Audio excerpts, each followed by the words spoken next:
ভারতের কাছে নতি স্বীকার করে আইসিসি যদি কোনো সিদ্ধান্ত চাপিয়ে দিতে চায় তবে সেটা মানবে না বাংলাদেশ। বিশ্বকাপে অংশগ্রহণ নিয়ে এভাবেই নিজেদের অবস্থান পরিষ্কার করেছেন যুব ক্রীড়া উপদেষ্টা আসিফ নজরুল। তার এই বক্তব্যে যেমন স্পষ্ট হয়েছে ভারত সফর ঘিরে নিজেদের অবস্থানে অটল আছে বাংলাদেশ, তেমনি প্রশ্ন দেখা দিয়েছে আইসিসি কি আদৌ কোনো চাপ দিচ্ছে বিসিবিকে। বিস্তারিত জানাচ্ছেন পার্থ বণিক। আমরা ফরমালি আমার জানা মতে এমন কিছু শুনি নাই যে আমাদের বাদ দিয়ে স্কটল্যান্ডকে নিবে।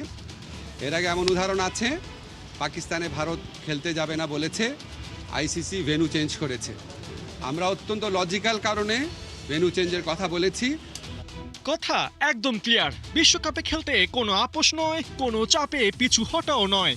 বাংলাদেশ টি-20 ওয়ার্ল্ড কাপে অংশ নিতে কোনোভাবেই ভারত যাবে না। বিশ্বকাপে বাংলাদেশের অংশগ্রহণ নিয়ে গত কদিন ধরে একের পর এক যে ডেভেলপমেন্ট হচ্ছিল, যেখানে বাংলাদেশের আপোষ করার প্রসঙ্গ আসছিল, সেখানে যুব ও ক্রীড়া উপদেষ্টা আসিফ নজরুল সাফ জানিয়ে দিয়েছেন আইসিসির চাপিয়ে দেওয়া কোনো সিদ্ধান্ত মানবে না বাংলাদেশ।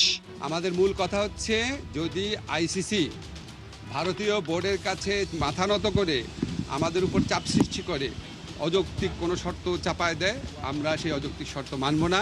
আমাদেরকে অযৌক্তিক প্রেশার প্রয়োগ করে অযৌক্তিক চাপ সৃষ্টি করে আমাদেরকে ভারতে খেলাতে বাধ্য করা যাবে না। ক্রীড়া উপদেষ্টা প্রশ্নের উত্তর দিলেও তার কথাতেই সৃষ্টি হয়েছে আরেক প্রশ্ন, আইসিসি কি আসলেই কৌশলে বাংলাদেশকে ভারতে যাবার জন্য চাপ দিচ্ছে? গেল রবিবার ক্রিকেট বিষয়ক ওয়েবসাইট ক্রিকইনফোর এক সংবাদে দাবি করা হয় বাংলাদেশকে 21 জানুয়ারি পর্যন্ত আলটিমেটাম দিয়েছে আইসিসি। এই সময়ের মধ্যেই বিসিবিকে জানাতে হবে বাংলাদেশ বিশ্বকাপ খেলতে ভারত যাবে কিনা, আর যদি না যায় তবে বাংলাদেশের জায়গায় পরবর্তী টপ র্যাঙ্কধারী স্কটল্যান্ডকে বিশ্বকাপে বিবেচনা করা হবে। তবে রবিবারের প্রকাশিত এই সংবাদের সত্যতা রাত পেরোতেই নাকচ করে দেয় বিসিবি।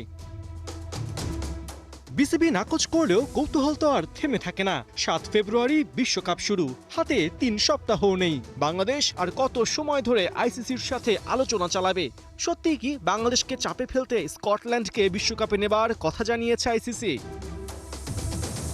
বিবিসির প্রতিবেদন অবশ্য তেমনটা বলছে না। ব্রিটিশ এই মিডিয়ার খবর, বাংলাদেশের রিপ্লেসমেন্ট হিসেবে এখনও স্কটল্যান্ডের সাথে কোনো যোগাযোগ করেনি আইসিসি। এমনকি বাংলাদেশের প্রতি সম্মান রেখে স্কটল্যান্ডও আগ বাড়িয়ে আইসিসির কাছে এ ব্যাপারে কিছুই জানতে চায়নি। তবে স্কটল্যান্ড জানতে না চাইলেও তারা যে বিবেচনার বাইরে আছে তেমনটা নয়। রাজনৈতিক কারণেই 2009 টি-20 বিশ্বকাপে জিম্বাবুয়ে দল ইংল্যান্ড সফরে অস্বীকৃতি জানালে তাদের পরিবর্তে এই স্কটল্যান্ডই বিশ্বকাপ খেলেছিল। তাই এবারও তাদের জন্য তেমন সম্ভাবনাই অপেক্ষা করছে। হাতে সময় অল্প হলেও বোঝা যাচ্ছে শর্ট টাইম নোটিসেও বিশ্বকাপ খেলার মতো পরিস্থিতিতে আছে স্কটল্যান্ড। এই মুহূর্তে স্কটিশ ক্রিকেটাররা অনুশীলনে ফিরেছে। আগামী মার্চে উইন্ডহুকে নামিবিয়া ও ওমানের সাথে ত্রিদেশীয় সিরিজ খেলবে দলটি। পার্থ বণিক, ৭১।